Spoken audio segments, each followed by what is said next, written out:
Hey everyone, I'm Dave Sandell, And I'm Caleb Gardner. and this is the Best Album For podcast, a podcast where we talk about the best album for sweater weather. Caleb, this is the best time of the year. I think it's funny because I'm sure it'll be cold by the time this comes out, Yeah, right. but it's like 90 degrees today. I feel this sense of I still want to put on my sweaters and drink warm apple cider, and I'm just Me like too. waiting till the sun goes down so that it's a little chilly. Me too. My perfect fall is, first of all, the perfect season. It's my favorite season. But also the perfect weather to me is when it is just slightly nippy. You know what I mean? It's like just brisk enough to need that jacket. I don't know, what is that, like low 60s maybe or upper 60s? Probably depends on how acclimated you are to being hot. Because I feel like when you're used to hot weather, like those degrees can feel very different. Like you're coming out of winter, all of a sudden late 60s feels like summer. But if you're coming into it, it's probably more like, 68 or something. I'd like it to be even a little cooler. Like, if we could live in the 50s for like 4 straight months, I'd be really happy. Because then I'm comfortable, never sweaty. That sounds amazing. I would take it. Why do we both not live in like the Pacific Northwest is what we're saying? Because it legitimately is that weather all year long. Well, I read somewhere, they say that it rains all the time in Seattle. And I read somewhere that is what they say. Chicago had fewer days with sun than Seattle did earlier this year. And it's like, yes. Oh boy. A few years ago, I think this may have been pandemic when we were doing the existential crisis thing of like, do we want to live in Chicago? Like everyone, pandemic is like, what are we doing with our lives? And we looked into like places, okay, if we want to move, maybe now's the time. And I remember looking at Seattle because we both love mountains and nature and we're like, it'd be great. And it was like Seattle had an equal amount of sunny days. Famously, cloudy Seattle has an equal amount of sunny days that Chicago has. It's super depressing. I will say we did our honeymoon in the central coast of Oregon. So we're there in like early August. It's supposed to be like the hottest time of the year. And it was in Chicago, but in Oregon, it was freezing. We tried to like go to the ocean and just, the ocean breeze, whatever. It was so much colder. We were in sweaters in early August. And I thought, I don't know if I want this. I kind of want this all the time when I'm living in Chicago and it's super hot. But I would miss it. I think that I like seasons. I like knowing that fall is coming. And then when fall is here, I totally appreciate it and completely embrace it. Yeah, that's what I was going to say. Do you appreciate it more because you get it less? Maybe that's the silver lining of 4 seasons. I think that's right. I would be very sad to leave seasons. Although when we're in the worst of the heat or the worst of the cold, it's hard not to want to just go someplace where it's the same temperature year round.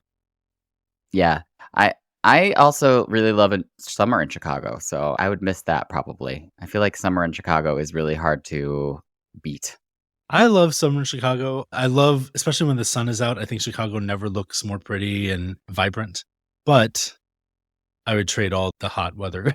There's a point in Chicago summers where I just stay indoors. And then what good is it living in Chicago? Yeah, but I feel like because in winter we all stay indoors, by the time summer rolls around, everyone's so much more appreciative of the warm weather. Like, you've never seen a happier group of people than Chicagoans in the spring. It is true. And we'll do an episode on that next year because it is a uniquely good time for playing different types of music. Yeah, I find that the fall, it used to go by really quickly. Like I used to be really sad that it was kind of a 3 or 4 week experience. And now, thanks to climate change, it kind of lasts until like late November, early December. Thanks to climate change. Thanks, climate change. I just want to say this for the record. If climate change fucks up my fall, I'm going to be so upset. I think it's permanently made our winters more mild and our falls more extended. Although this super cold in June and super hot in October thing is it's taking some getting used to. Yeah. And I would trade it for the planet not being on fire and dying. I would trade all of that.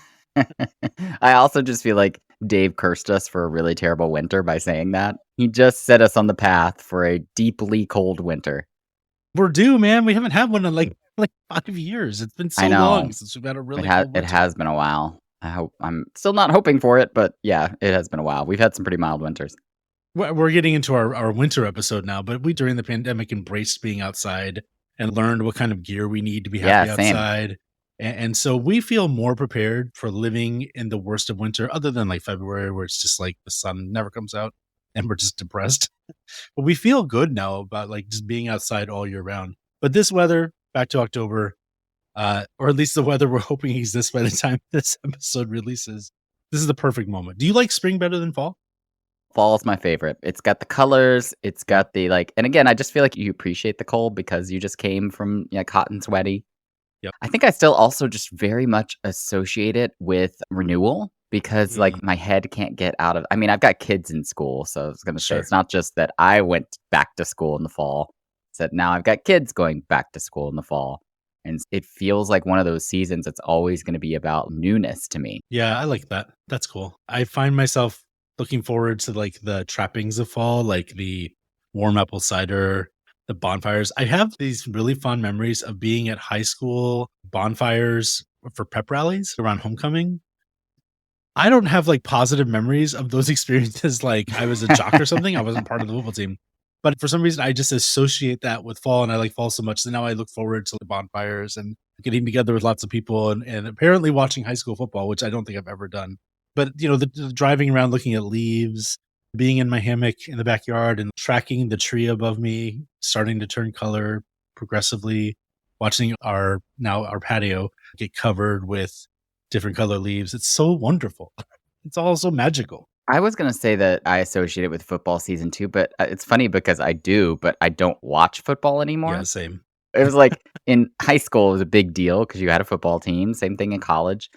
But since leaving college, I've here and there followed football for various seasons, but now definitely don't associate it really with football anymore, which is weird. Yeah, I still associate with football, even though I don't watch football. I stopped playing fantasy football a few years ago because it just was sucking up too much of my life.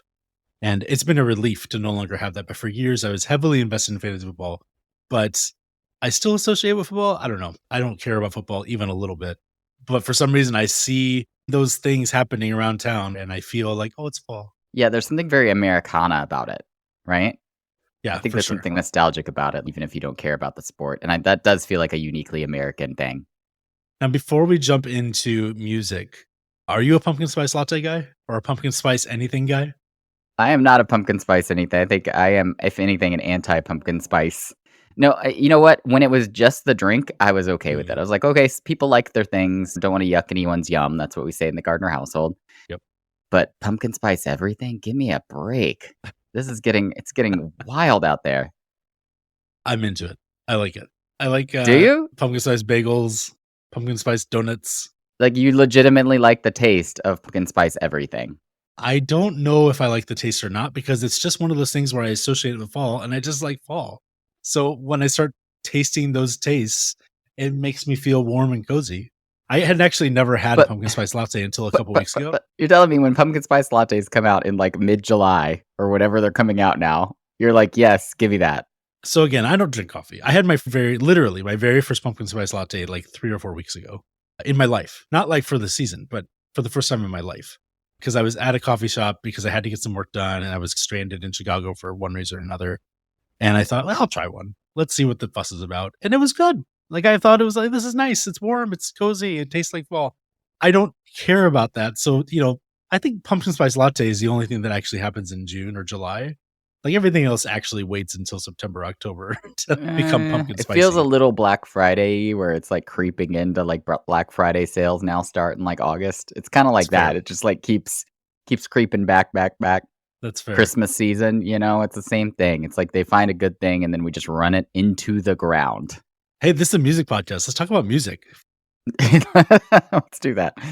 Fall, I think, elevates music for me more than any other season. Probably again because I just love fall. But there are albums that I enjoy listening to year round, and then when it comes to September or October, I get so excited to listen to them in this specific situated place and time where the air is a little crisper. Suddenly, the music sounds even better. And I've been trying to figure out what I have a list here of like 30 albums that I thought about doing today. And I was trying to figure out what they all have in common. Do you experience that same thing where fall elevates music for you? For sure, yeah. Specific kind of music. I mean, we can talk about this when we get into our picks, but like something relaxing, something kind of folksy, something that can be with a hot drink next to you.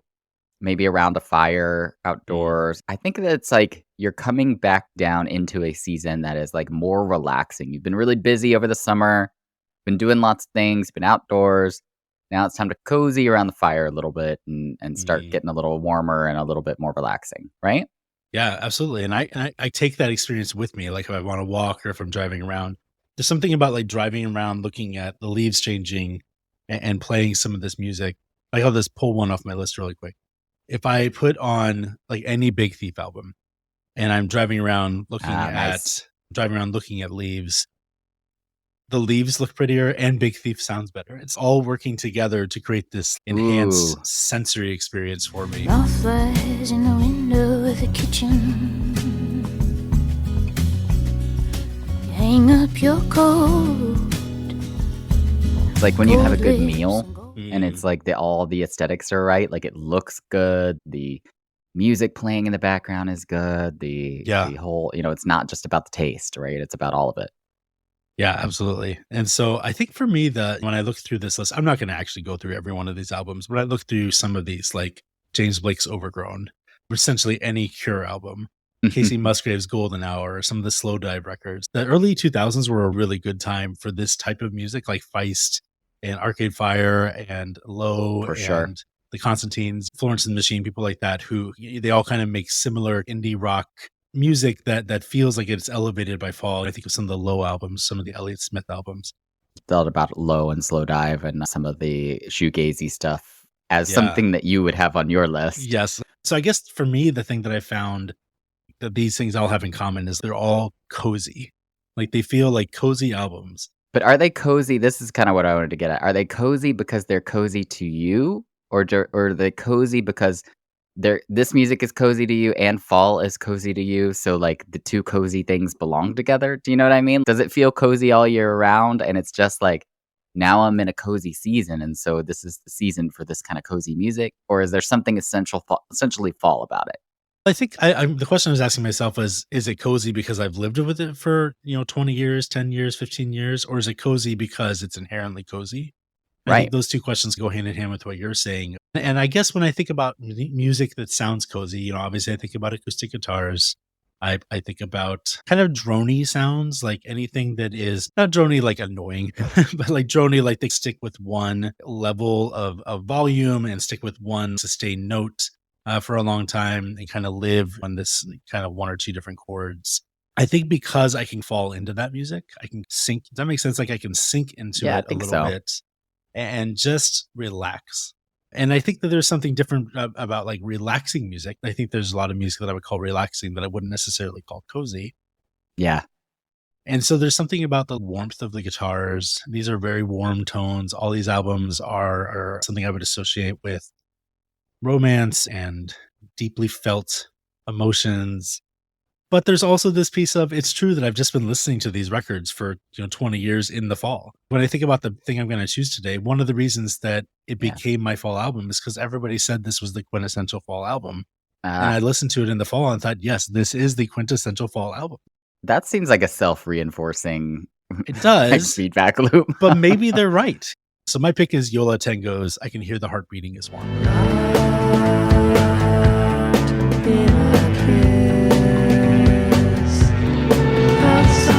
Which is not a massively commercially successful album, but I think most people who care about music know Yola Tengo on some level and probably have Yeah, heard for this sure. record at some point. Yola Tengo is this indie rock band who actually started in like the mid 80s, which seems crazy to me. They feel like a band that kind of existed in the 2000s for me before. Like I didn't 100%. really know them in the 90s, even though this album was 97. Yeah, they feel like in that same era you were just talking about, like early 2000s indie rock. That's kind of what I associate them with. And I think they were kind of a precursor because so this album, I Can Hear the Heart Beating is one comes out in 97, but I didn't hear it until I was listening to things like Spoon and Arcade Fire in like kind of that mid 2000s time warp where all this amazing indie rock was happening. And I think I've just come to understand that these guys were critically adored and adored by fans, kind of the same way like the Velvet Underground was, where they weren't hugely commercially Mhm. successful, but people who made music really appreciated them and loved what they were doing. And Velvet Underground's going to come into play here in a minute in a really major way. But they're this indie rock band these three musicians, Ira Kaplan, Georgia Hubley, and James McNew. And they are just making this really interesting. They don't have one sound. I mean, it's all kind of electric guitar based, except when it isn't. But they are album to album, just following their muse and pulling together lots of different ideas and influences and pulling them into one new thing. So this album to me feels timeless. Like it doesn't have that same 90s nostalgia that other albums that came out in 97 have for me. It feels timeless, maybe similar to like a Nujuma Hotel or something that came out in the 90s, but I don't associate necessarily with the 90s. And it's just this pastiche of a lot of different influences. There's so much Lou Reed. I think about songs like Damage or Shadows.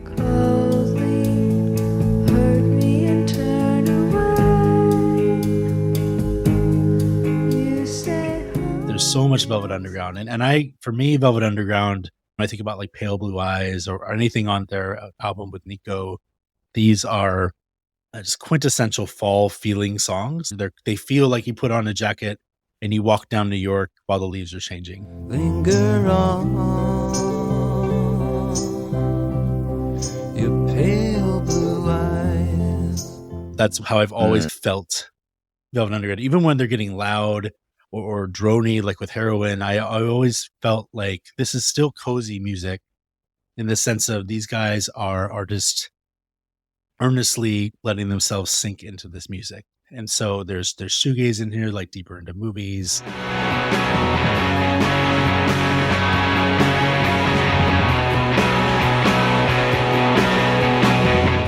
There's this kind of driving rock like Sugar Cube. I try to squeeze a drop of blood from the Sugar Cube. There's Beach Boys covers, there's country western songs, there's twee pop. There's a lot of like Bell and Sebastian influence here. There's trip hop, there's krautrock, rock, there's bossa nova. There's like a song that sounds like it could have come off of like the Stan Getz and Joao Gilberto album that had Girl from Ipanema on it.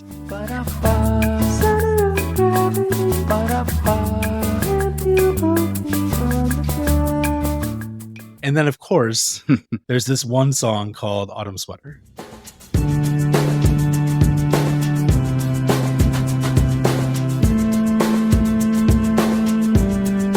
And Autumn Sweater is the quintessential fall song. And to me, it sounds like fall.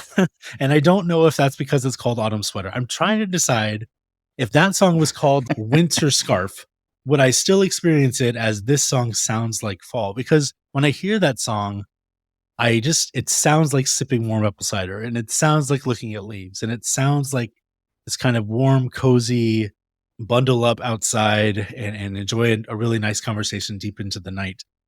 There's no guitars in this one. It's just keyboard and the other two people playing different drums. And it's this driving, almost electronically inspired song that is just moving forward slowly. And then occasionally there's bass line that comes in that he's playing on the synthesizer as well. The lyrics aren't necessarily about fall. He's just describing the sweater somebody's wearing as her sweater that she wears in autumn. There's nothing else about this song that is about like sipping warm apple cider. It's just like a love song or kind of a forlorn love song. Me with nothing to say. And you in your autumn sweater. Do you think they could have written about that subject matter and not made it sound quote unquote fall? Like, could you have made like a summer jam about an autumn sweater? Do you know what I mean? Well, interestingly, listening to our friend Sydney talk about Folklore and Cardigan as a winter album. Like I kind of listened to that album as a fall album. Like I listened to it with the guitars and the Bon Iver and national influences, and it sounded like a fall album. And she said it sounded like a winter album to her. And so maybe, interesting. Maybe there's something about this song that isn't autumn, but for me, it feels like autumn, and it has felt like autumn for going on 20 years now. So it's the first thing I reach for. Like the first crisp fall day, I play this album in full. And oftentimes I just play it throughout the fall, like over and over and over again. This is one of those records that January through August, I barely play at all. And then September through November, I have it on repeat. Do you feel like there's something inherently fallish about this one? Or do you feel like I've just lumped it in with fall? Similar to you, when you chose this album, I was thinking, because of Autumn Sweater. Sure. Obviously. And I think what's tough about this being a fall album for me is it's so eclectic. Mhm. To your point about like all the different sounds that are thrown into the whole album, it almost feels like a love letter to all their musical influences, but like individually. It's a great album, but it's also very, I don't want to say all over the place, more like eclectic, although I already said that. This is great podcasting. That's a Daveism. I'm going to adopt that. There's some albums that I was thinking of, for better or for worse. I don't always love albums that do this, but really have like a central sound. Yeah. Like even folklore that we were just talking about. It's okay. We get this is the sound of this album. A lot of the national albums we were talking about, it's like, okay, they've got a sound. I think one of my critiques of National is they've driven that sound a little bit into the ground now. Yeah. Okay, we got your sound. But this one, I don't think goes for that kind of vibe, right? Like we're really trying some different things. I think what I struggle with is fall, the season in which we try different things, or is fall the season we settle into a groove. And it's funny because to me, it feels like a season we settle into a groove, but I was also talking about it being a season of newness and novelty and like starting over. Yeah. I don't know. Maybe fall, maybe our answer, especially with Sydney thinking like some things sound more like winter and us saying, oh, they sound more like fall, is that fall is on a spectrum, Dave. Fall isn't just one thing, right? It's a plethora of sounds and feelings. I want to dive a little bit deeper into this idea before we move on, because your pick actually is in conversation with this conversation, so I want to get to it soon. But I do think that there's something about Yola Tengo that feels like fall to me, even when they're in all their different styles. Oh, that's interesting. No album can have all those things that I listed, Beach Boys covers and Guided by Voices type songs and driving rock and trip hop. Like it can't all be in there and not feel eclectic and kind of all over the place. However, the thing that pulls it all together is Ira Kaplan's voice and Georgia's voice. And there's nothing about any individual member of the band that is drawing attention to itself. They're all like just really chill, relaxed. Like you hear them feeling relaxed in their music. Even when they're playing like rockin' songs, it doesn't feel like this would get an arena going. It's like this would get a nice, fun homecoming bonfire going. I think driving around listening to Sugar Cube, and I imagine driving around looking at leaves because I imagine driving around in a car, but I'm not driving like 100 miles an hour, even though that's a fast-paced song. I'm just having a leisurely, nice drive with my family where we're like taking in the smells and sights of autumn. Maybe eating like a pumpkin spice donut or an apple cider donut from some apple orchard after our millionth apple picking trip. And so I think that there's something about this band that is cozy.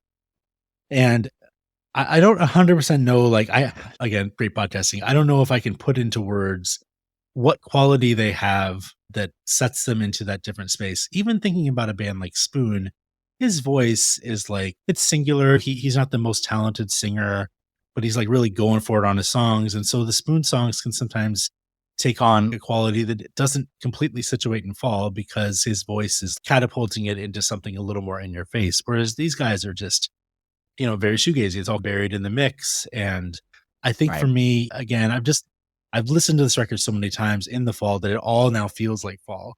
And I guess my invitation would be for other people to do that too, because when I'm sitting around by my fire and I put this album on, I like that it's constantly shifting and morphing a little bit because it keeps things moving. I sometimes can find myself when I put on an album like Casey Musgrave's Golden Hour, and it's beautiful, lovely country western music.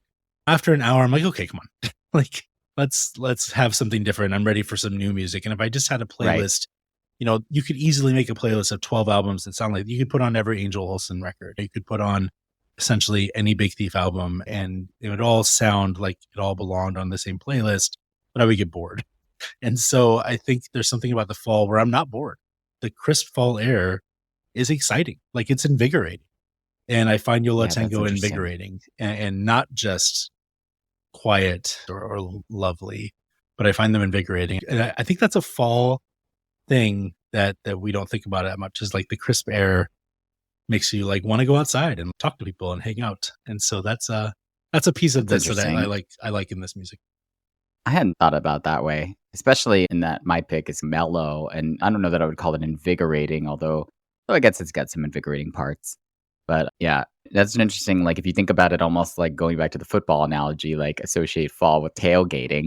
That's a very different kind of music that you're putting on instead of like sitting around with your hot drink in the brisk cold in the morning. Let's talk about your album because I think we can pick up this conversation in the midst of that record too. Yeah, my pick for this topic was For Emma Forever Ago by Bon Iver.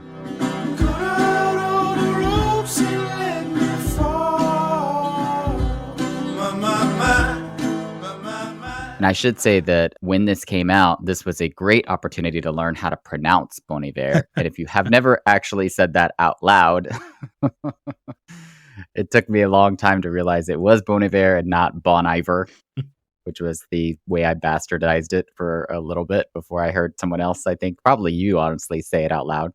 Because it is actually the French for good winter.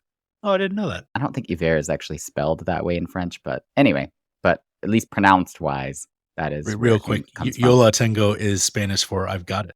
There you go. Oh, that's weird. I didn't even realize that we chose two bands that actually have two different languages in their names. Although I don't think that Justin Vernon's got a lot of French. I don't know. Maybe he's got some French in his history, but yeah, I don't think any of Yola Tengo do either. Yeah. Yeah, they're from like New Jersey. Yeah, they are from New Jersey. That's what I thought. All right, keep going. I'm going to stop interrupting. I love the story behind this album. If you don't know about this, like Justin Vernon was on a journey. He had been in Raleigh, North Carolina, playing with the band. In November 2006, I can just go through this story in the timeline.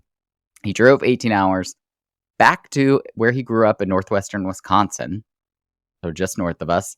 Went to his parents' place first, but actually kept driving to a remote hunting cabin his father had built in 1979 and stayed out in the wilderness for a few months, living off the land, actually hunting, just being isolated, getting back to his roots. And then he started making music in this cabin in the woods. And when he emerged in February 2007, he had 9 songs over 37 minutes, none of which he originally intended for people to hear, or at least not in great numbers. And he had a new band name, Bon Iver, French for good winter. And that was what he expected it to be, like passing it among some friends and family, and that was it. And if you listen to For Emma Forever Ago, it has this very intimate feel, like you feel like you feel like you are in a remote cabin in the woods just listening to a guy make music. Like it sounds exactly like that. So when you hear the story, you're like, yeah, that sounds right. Because this is not a big studio album. This is not an anthem rock. This is as intimate as it gets when it comes to music making. I maybe don't think of it like any other album as being as intimate as this. It's wild. It's got, of course, inherent in the title, it's got romanticism, right? Like it is definitely deeply romantic, but it also has this like haunting, mystical quality to it. It's like when you were first introduced to Bon Iver's voice, just Justin Vernon's voice, you are like, what is his voice even doing? Like it's got this like, I don't know if you would call it like a falsetto, but it's at least this pitch that seems, again, superhuman or mystical that you can't really associate with anyone else. And I remember just being haunted in a good way by this the first time I heard it. And it just feeling like you were in on something that almost you weren't supposed to be in on. He's like pouring his heart out to you in a way that, again, just feels like, am I supposed to be hearing him like wail about being blindsided, for example?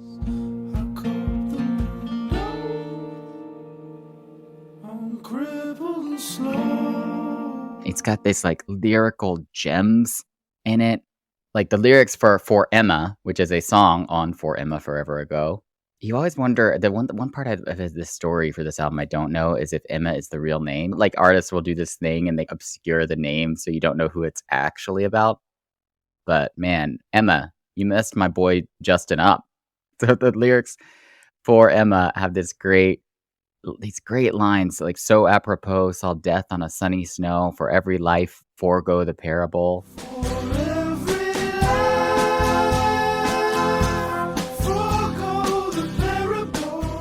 But you get the artistry of Justin Vernon in this album in a way that previews, I think, a lot more of an expansive artistry in albums after this. And we can talk about the Bon Iver catalog as it stands right now. But this one is so much more intimate and so much more, I think, just getting to know him and his voice and his lyricism before you get to that big kind of artistry and like expansive sounds of albums that come after this, that I think I still probably reach for this one and have affection for this one more so than the other Bon Iver albums. But that's where I'd like to hear it. Where does this sit for you in terms of the Bon Iver catalog and your relationship with this album? I first heard, along with everybody, I first heard this when it was released and was floored by it. I think that at the time, I also hadn't heard anything quite this intimate. I didn't necessarily know the story when I first heard it. And it felt like somebody just recorded it in their cabin, like on a little 8-track player or something like that. Like it didn't feel like a big studio album. It felt like, what I imagined it would feel like if really good musicians got together in a cabin in the woods around a fire and plucked out some songs for a night. And I thought that it was so beautiful. There was so much romance in the songs. It was used in a couple TV shows that I liked at the time to like heighten a romantic scene. And so for years, this was like one of my go-to records for the fall. Who Justin Vernon has become as an artist and who the Bon Iver band has become over time has eclipsed this album for me. And listening to their self-titled, which is probably still my favorite thing he's put out, but even I or 22 Million, those records are so full of these ideas, but they're these really interesting, fun ideas, but they retain that warmth that For Emma Forever Ago has. And I find myself just preferring to listen to those records now. Like I put on For Emma Forever Ago and it feels too stripped down and too stark and too like, almost like they're made by different people, right? Like it's so starkly different. Yeah, like it's hard to believe this guy, obviously his voice is his voice. I think he kind of has 3 levels. He has this tenor, normal singing voice. Then he has when he's just wide open, singing as high as he can without going into falsetto. And then he has what's clearly a falsetto. And he layers those 3 voices on top of each other. And he's doing interesting things on For Emma Forever Ago. But yeah, sometimes I go back and I think this doesn't sound like a Bon Iver record. Or do the other ones not sound like a Bon Iver? Who is the true Bon Iver? I think I've often wondered that. At this point, I'm so deep into his catalog that it's the original one that feels like the outlier because it's missing all of the like studio accoutrement that I associate with his later work. This one sounds lo-fi, and the first time you hear it, you're like, oh, that's a really cool lo-fi effect that they're doing. And then you read the backstory and you're like, no, this is actually just genuinely lo-fi. I remember playing this for my wife when it first came out and she thought it was like too sad. But then a year later I had it on. She's like, this is so beautiful. So I do think there's kind of a melancholy in his voice and a longing that of course I'm drawn to. This is very moving music. Like he's a very moving singer and performer and it's very earnest. Like it does that thing that a lot of the early 2000s music did as a reaction to 90s music, which was be super earnest and not detached from their music at all. If folk went emo. Yeah, absolutely. Absolutely. Yeah, that's good. But I will say I never listened to this except for the fall and then I pull it out because it's such a great album to have on. Yeah, in the fall. That's why it's the quintessential fall album to me. I read this on Apple Music and I just have to repeat it because it talks about how regionally specific this music feels. And this is such a great line. It says, the moment you hit play, everything around you goes still and the temperature seems to drop no matter where you are. I like that. Having spent some time in Wisconsin in cabins in the woods, I picture him looking out at a forest that is mostly lost its leaves, kind of barren, but it's still that time of autumn where it's nice enough to be outside. It hasn't quite gotten too cold, but he's definitely like covered in flannel. He's got a little homemade fire going at a fire pit. I wonder, do you think when people hear this now for the first time, is this still the Bon Iver record that people begin with? Is this like the most popular one or has other stuff eclipsed it? That's a good question. To our point about it just being like 2 different artists. Yeah. I don't know that I would use this as an entry point to Bon Iver. Like, I feel like this doesn't give you a sense of who the artist is anymore. It feels like a B-side album almost. Do you know what I mean? To like their catalog. Yeah. Or if they did a one-off acoustic record, which is essentially what it is. It just came at the beginning. Yeah, but Yeah. even the lyricism here is much more. I don't know if you'd agree with this. I feel like he's still much more storytelling, and the catharsis Yes. in this album in terms of what he's gone through is so stark. Whereas the other ones feel more like pure artistic, both in terms of sound and in terms of lyricism, that he is Mhm. just exploring the universe in a way that honestly, I sometimes is hard for me to follow. But this is not hard. Like you cannot not empathize with this record, I think. It reminds me a little bit of what Sufjan did. Obviously, it's a much larger precursor, but he had like several albums that were easily accessible and really beautiful. And of course, there's lots of different orchestration and instrumentation in Illinois and albums like that. Right. So to lump those together with Seven Swans or whatever is tricky. But there's definitely like a clear demarcation in his catalog where he begins to go off the rails in a good way for me, of exploring kind of the limits of a studio and the limits of Yeah. what kind of sounds you can create. And I experienced that with Bon Iver, although it feels more like a unit creating those sounds together. I sometimes listen to Bon Iver and it reminds me a little bit of this is going to be sacrilegious, I'm sure.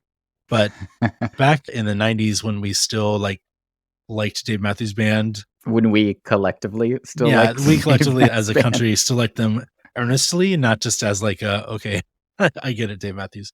When you would listen to like those 4 hour sprawling live concerts where they're just jamming and improvising, I think a lot of the Bon Iver albums since For Emma Forever Ago feel like a bunch of really talented musicians getting together and jamming and finding the songs. But then there's so much studio trickeries too derogatory, but there's so much electronic and other influences coming in that it's obviously not just a band creating it on the spot in the moment, but it feels Right. like this big flowing. I can feel why they can fill arenas, listening to their last several records.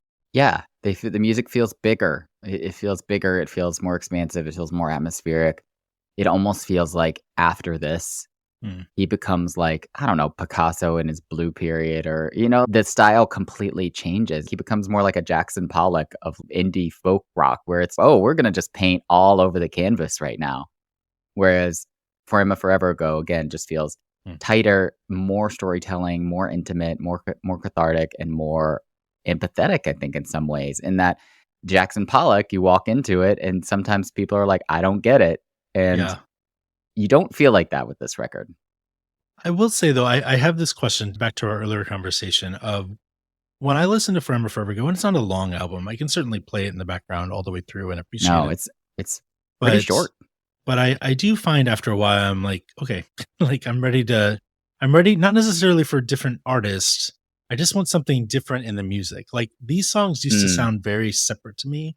They each had their own distinct personality, and now they bleed together a little bit more than they used to. And I don't know if that's just familiarity, That's or if it's interesting. just that his catalog has expanded so much, and I'm bringing that baggage into my listening to it now. But I do find myself about halfway through, and actually the second half of this album has some of my favorite things on it. Creature Fear and Restacks are two of my favorite songs on the record. This my excavation too. But I find myself ready to skip ahead. But again, just to more Bon Iver, like to the self-titled record or something like that. Do you ever experience that? Does this album still feel like unique and special for you? No, I don't experience that because it's just such a tight record, 37 minutes total. But the only way I can explain it is that Bon Iver after this and Bon Iver, there's no Bon Iver before it, but Bon Iver even of the next record, which is a self-titled album, just feels like two completely different artists. You know it won't be open field.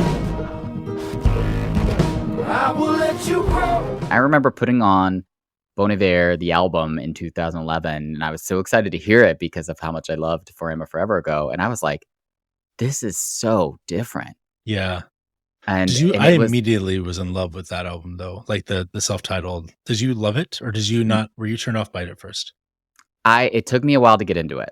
I'll be honest. Like it was so different and it was so more experimental, and it still had some of the, obviously still Justin Vernon's voice. It still pretty acoustic in places, still haunting, but just so different in terms of what musically we were exploring. And I was expecting more of kind of For Emma Forever Ago. And It took me a while to get into it, but once I did, obviously I fell in love with it. And then it probably, to your point, like superseded what I go back to more than For Emma Forever Ago now. But it just felt like two different artists to me. Like in my mind, they're just completely different types of music I want to reach for, if that makes sense. Yeah, it's interesting watching him splinter off too into like Volcano Choir and Big Red Machine. Yeah. Those feel like they picked up the thread more of Forever Forever Ago than the other Bon Iver albums to me. And so I'd be interested in throwing those on in a playlist and seeing how they fit together. I've never actually done that. That'd be fun to try. It's interesting. So yeah, this is certainly like the fall album. Like I was really struggling to decide which album to choose today. And when you said you were choosing this one, I thought, okay, I'm going to go in a different direction and choose something that is maybe more lively. Yeah. Because there's a lot of other albums like this that are like quiet acoustic records that also sound really good in the fall. And this one sounds the most good. Like Forever Forever Go just sounds like, I mean, it literally sounds like you're sitting at a cabin in the woods in the fall drinking warm apple cider. To Sydney's point, I don't know that it doesn't make it a winter album. It feels like things are getting colder. Maybe that's why it's like that reviewer that I read that said like you put this on and immediately like the temperature drops 10 degrees. Maybe maybe you're on a journey of it getting colder and that's why it feels more fall. There is a quality to this record that is you're stuck inside, not not exactly. You might want to go inside to get warm. Yeah, isn't the album cover literally like a frosted over window? So maybe we're wrong, maybe it's more winter, but there's definitely something about it getting colder that is essential to this album. I just find it really funny that like how much from this guy who just was hanging out in a cabin and recorded these things for his friends to like a few years later doing songs with Kanye West and being parodied on SNL. Wild to me. And I think it does speak a little bit to the distinctiveness of his voice a lot. We've talked a lot about voice and how it like leads us to either love or hate very strongly different artists. And I think Bon Iver is definitely one of those, you either love it or you hate it. A lot driven by his voice, but also the lyricism and the kind of romanticism and artistry of the music. And so, you gotta feel like you made it when Justin Timberlake's making fun of you on SNL. That's right. Justin Timberlake recorded a whole album. Was that after this or before this? The Man in the Woods album? That was after this. Yeah. Okay. Yeah. There you have it. Good on you, Justin Timberlake. Hey, so real quick canon talk. Yola Tengo's album it's in my canon in the sense of from September to November, it is my canon. It's the album I reach for the most. But it also, I would put it in my complete canon as well. This is an album that means a lot to me. And every year I find more and more things to love about it. And there are a couple songs on it that go a little bit off the deep end. One of them's called Spec Bebop. That's a tough one to sit around a fire and I was saying off the deep end in terms of like, now I can't follow this anymore. It gets a little psychedelic and trippy. Nice. But I even love those songs now. So, this is clearly in my canon. I'm assuming, do you love this record? Is this in your canon somewhere or not? Yola Tengo? Yeah. Not in my canon. I do enjoy the record. I don't think it's one that I reach for as much as you reach for it, though. Yeah, sure. How about Forever Forever Ago?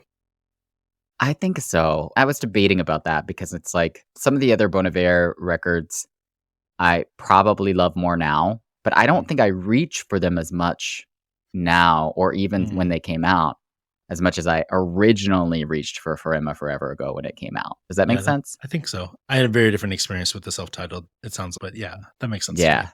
I definitely, when self-titled came out, I listened to it a lot, but it hasn't had the staying power. But honestly, For Emma Forever Ago, I don't think necessarily has a staying power other than the times of year we're talking about where it's like the time. So I don't know. Maybe For Emma Forever Ago is like Bon Iver's Christmas album for fall, where I don't put it on the rest of the year, but this is the time that you put it on. And none of the other records have that seasonality to me.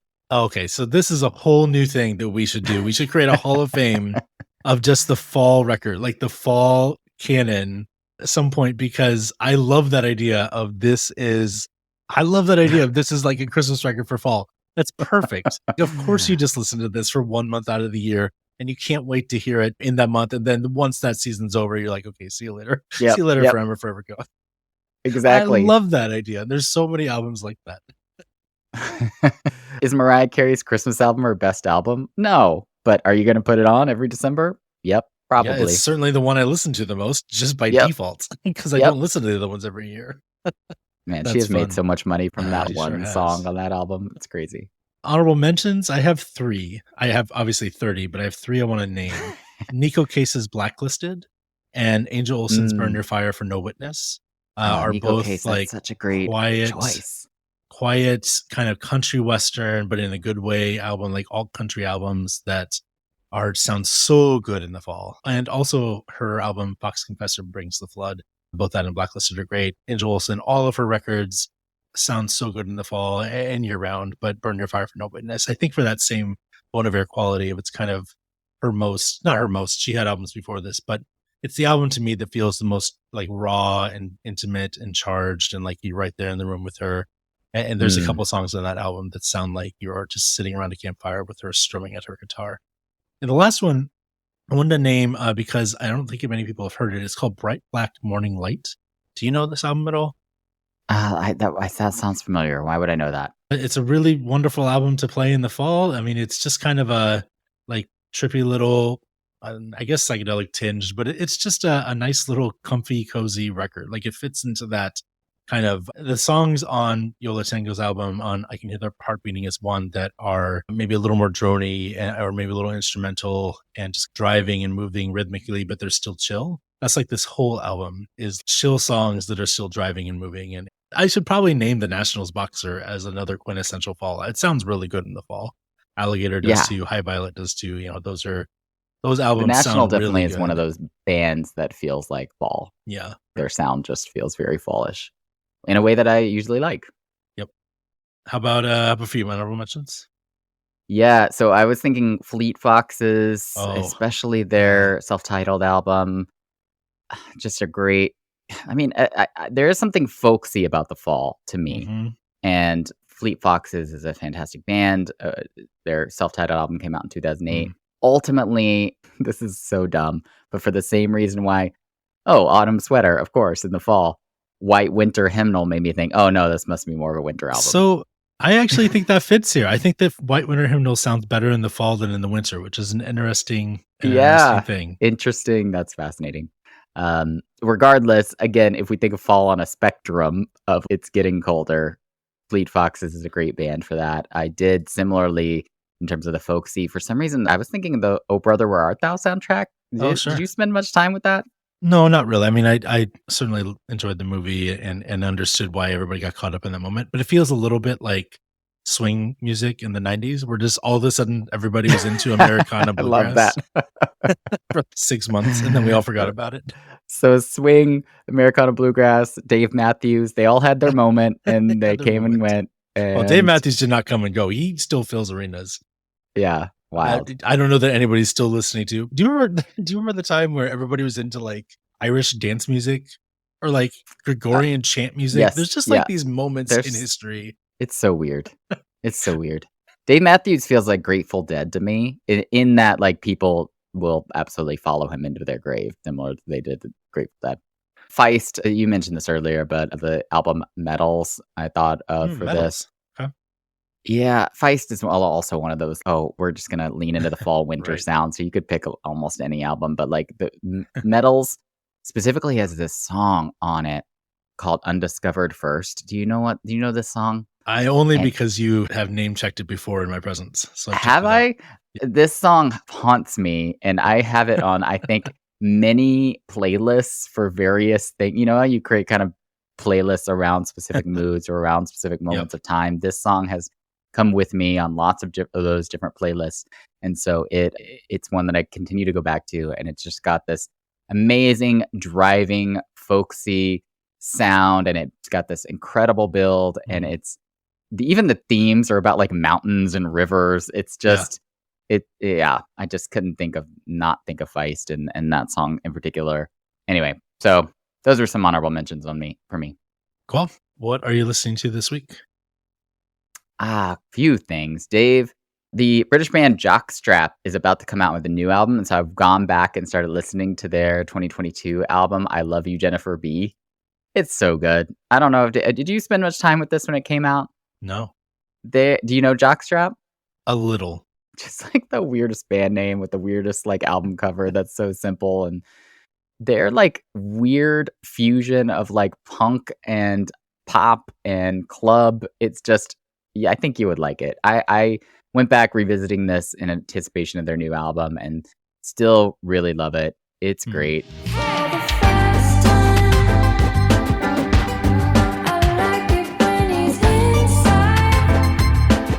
I've also been listening to a new band or a new album from the band Slow Pulp called Yard. They're a Chicago-based album with a great alternative sound. I would definitely check out.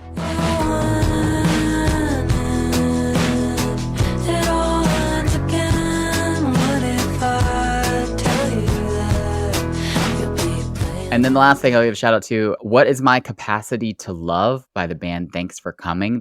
It's a lovely little EP by Rachel Brown.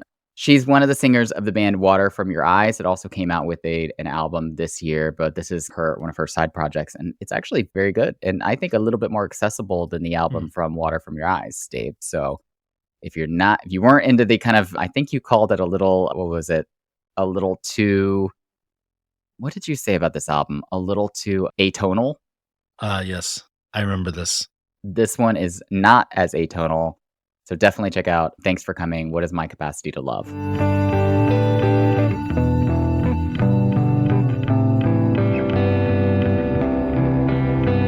Stuck in a loop with you, it's all Nice.